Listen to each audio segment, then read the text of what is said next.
Everyone, good morning. আশা করছি সবাই ভালো আছেন, সুস্থ আছেন, আর আমিও ভালো আছি, সুস্থ আছি। তো দেখুন, আমি যাচ্ছি এখন কোথায়, যে বাঁকে বিহারী মন্দিরে। তো এখানে আসার পরে অবশ্য আমরা খুব টায়ার্ড ছিলাম, একটু ঘুমিয়ে গেছিলাম। তো সেখান থেকে উঠে এবার আমরা এই তো 4টের দিকে বেরিয়েছি। এখানে বাঁকে বিহারী মন্দিরেই যাচ্ছি, যেটা খুবই বৃন্দাবনে পুরো সবথেকে পুরনো মন্দির। তো সেখানেই আমরা যাচ্ছি। তো চলুন বাঁকে বিহারী মন্দিরে ঘুরে আসা যাক। হেঁটে হেঁটে যাচ্ছি, এই তো পাশেই আছে। তো আমরা যাচ্ছি, আমি তো কোনোদিন আসিনি, ভাবছি যে কেমন। তো বাপিকে আমি জিজ্ঞেস করলাম বাঁকে বিহারী মন্দিরেটাই এত ভিড় কিসের জন্য হয়। উনি বললেন যে অনেকটাই নাকি পুরনো মন্দির, অনেকটাই পুরনো মন্দির। আর এখানকার যে এই গলি টলিগুলো, প্রায় তো আমরা যে টিভিতে সিরিয়ালগুলো দেখি, যে দ্বারিকাধীশ কিংবা যে শনিদেব, কিছু কিছু সিরিয়াল দেখি, সেই সিরিয়ালগুলোতে আমি এই ধরনের গলি, এই ধরনের দেখতে পাই। তো এই যে কমলা লেবুটা দেখেছেন তো, বাপি হাতে ধরে রেখেছিল, এমনভাবে বাঁদর এসে যে নিয়ে গেল। এই যে দেখুন কিভাবে নিয়ে গেছে, ওর হাতের থেকে পুরো ছাড়িয়েই ওটা, পুরো জরিটাই প্লাস্টিকটার মধ্যে যতটা ছিল, সে পুরো অরেঞ্জগুলো সব নিয়ে পালিয়েছে। তো আমরা এখানে একটু কপালে অল্প তিলক লাগিয়ে নিলাম, বাপি একটু তিলক লাগালো, আমি একটু লাগালাম। আর জোজোকে দেখুন কোথায় কোথায় ওর গালে, 2 গালে লাগিয়ে দিয়েছে রাধে রাধে। আর কপালে ওর একটু শরীরটা ভালো লাগছে না, একটু ঠান্ডা ঠান্ডা লেগেছে সেই জন্য। আর বাপি আমাকে খালি বলেছে যে বাবলি তুমি মোবাইলটাকে ভেতরেই রেখে দাও, কারণ বানর ছাড়িয়ে নিয়েই চলে যাচ্ছে। মোবাইল হাতে কিছুই থাকলে হবে না, আপনি যদি ভ্যানিটি কি ব্যাগ ছাড়া তবুও ও ছাড়িয়ে নিয়েই পালিয়ে যাচ্ছে, সব কিছুই নিয়ে পালাচ্ছে। তো বাপি খালি আমাকে বলছে বাবলি তুমি মোবাইলটাকে বন্ধ করো। দেখুন ওই বলছে আমাকে যে মোবাইলটা বন্ধ করুন। আমি বলছি সব আমি রেকর্ডিং করছি, দাঁড়াও। আর জোজো বলছে, জোজো তো পুরো সামনের দিকে চেয়ে হাঁটছে।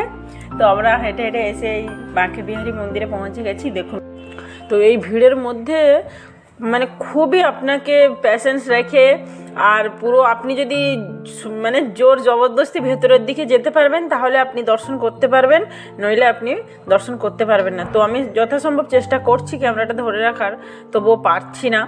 তো এই যে দেখুন কতটাই ভিড়। তো আপনারা বুঝে নিন যে এই ভিড়ের মধ্যে কিভাবে দর্শনটা করা সম্ভব করা যায়। পুরো মানুষের ওপরেই মানুষ এখানে। তো চলুন, যেভাবে হয় আমি একটু দর্শন করে এসেছি। এসে আমি দাঁড়িয়ে আছি জোজোকে নিয়ে, আর বাপি গেছে এবার দর্শন করতে, কারণ জোজোকে নিয়ে ওর মধ্যে ঢোকাই যাবে না একদম।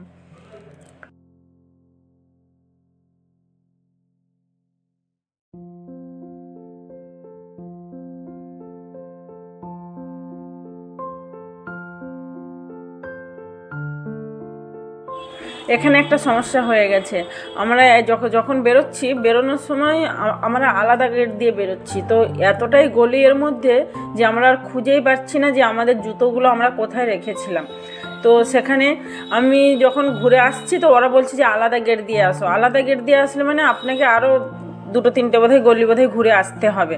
তো এই যে বাপি আর জোজো দেখুন পুরো দাঁড়িয়ে আছে, এরা কতটাই ঘুরে ঘুরে এসেছে, এসে ওইখানে দাঁড়িয়ে আছে। আমি আবার ঘুরে ঘুরে এসে প্রায় তো আধা ঘন্টার পরেই আমাদের দেখা হলো আবার।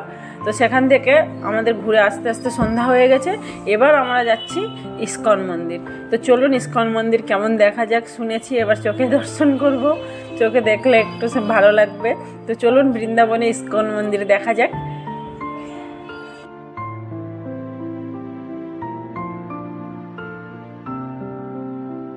তো বন্ধুরা, ফাইনালি আমরা দেখুন চলে এসেছি ইস্কন মন্দিরে। সত্যি স্বপ্ন আশা একটা পূরণ হবার মতো লাগছে আজকে। এতটাই মনটা খুশি লাগছে যে সত্যি অপূর্ব লাগছে দেখতে, এতটাই ভালো লাগছে। তো আমি এর মধ্যে কিছুটা ক্লিপ আপনাদের জন্য ভিডিওটা আমি তুলে ধরেছি আপনাদের সামনে যতটাই পেরেছি। আর খুবই ভালো লাগলো সন্ধ্যাটা, এতটাই সুন্দর সন্ধ্যা ছিল যে ভাববাও যায় না। খুবই ভালো লাগলো। তো চলুন এবার কৃষ্ণকে দর্শন করা যাক। আরও ভেতরের দিকে যেতে হবে ওনাকে দর্শন করতে হলে। তো সঙ্গে থাকুন আর ভিডিওটিকে দেখতে থাকুন, নিশ্চয়ই আপনারা দেখতে পারবেন। যারা ঘরে বসেছেন ভিডিওটা দেখছেন, হয়তো বৃন্দাবনে আসতে না পারলেও আমি আপনাদের সামনে বৃন্দাবনটার যে কিছু কিছু ভিডিও আপনাদের সামনে আমি তুলে ধরছি। তো ওখান থেকেই আপনারা কৃষ্ণ দর্শন করে নিন। কৃষ্ণ তো আমাদের মনের মধ্যেই আছে সবাই। বৃন্দাবন না আসলেও আমরা যখন ঘরে বসেই ভাবি কৃষ্ণ কৃষ্ণ, যখন আমরা জপ করি তখন কৃষ্ণই তো আমাদের কাছেই আছেন বলুন।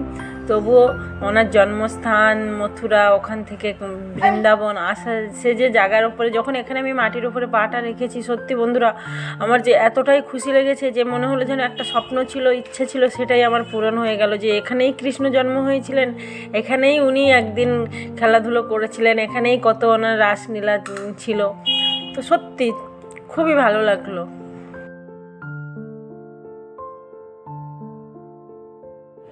এখানে যদি পরিবারকে সাথে, পুরো সম্পূর্ণ পরিবারের সাথে আসা যায়, এতটাই যে ভালো লাগে, খুবই ভালো লাগে।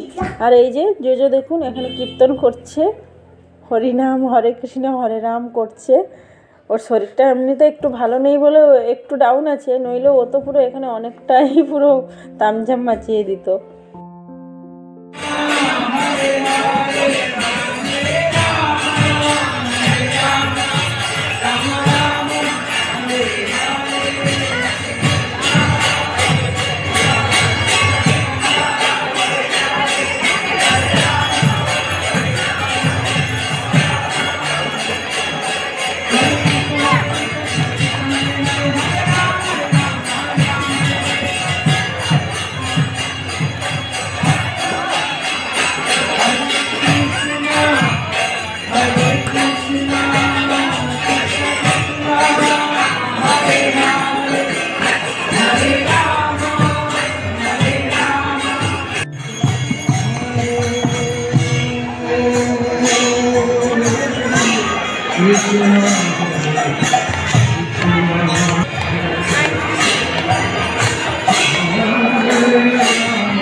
এই যে বলরাম আর কৃষ্ণ, ওনাদেরই দর্শনটা প্রথমে করা হলো। প্রথমে তো আমরা বাঁকে বিহারে গিয়ে দর্শন করে এসেছি, কৃষ্ণর দর্শন করে এসেছি। এখানে বলরাম আর কৃষ্ণর দর্শন করা হলো। এবার চলুন একজনের পরে রাধা কৃষ্ণর দর্শনও হয়ে যাবে। সঙ্গে থাকুন, ভিডিওটিকে দেখতে থাকুন। নিশ্চয়ই আপনাদেরও আমি দর্শন করানোর চেষ্টা করব। আপনারা বাড়ির থেকে বসেই কৃষ্ণকে বৃন্দাবনে দর্শন করতে পারবেন। আমি সেই ভিডিওটি আপনাদের সামনে নিশ্চয়ই তুলে ধরছিও।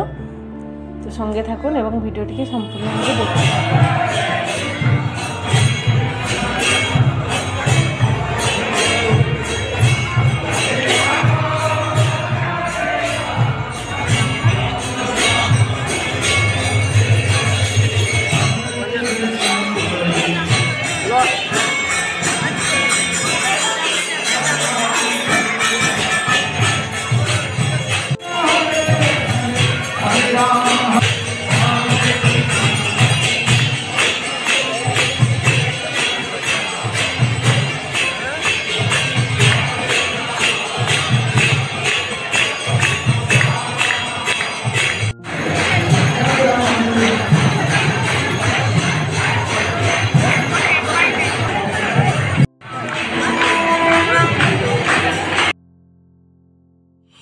আর এখানেই দেখুন রাধা কৃষ্ণর নীলা মানে ওনাদের যে কিছু কিছু মুহূর্তগুলো তুলে ধরেছেন, আর কিছু কিছু সব কিছু এখানে তুলে ধরেছেন। চলুন দেখা যাক ভেতরের দিকে।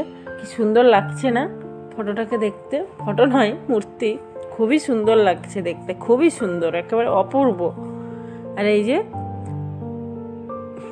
দেখুন কৃষ্ণ ইনি ব্রহ্মা মনে হয়, রাধা কৃষ্ণ ব্রহ্মা। আর এখানে মনে হয় গোবর নিতেই দেখা যাচ্ছে।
তো চলুন বন্ধুরা, এবার হলো আমাদের বাড়ি ফেরার পালা। এখানে আমাদের দেখা হয়ে গেছে।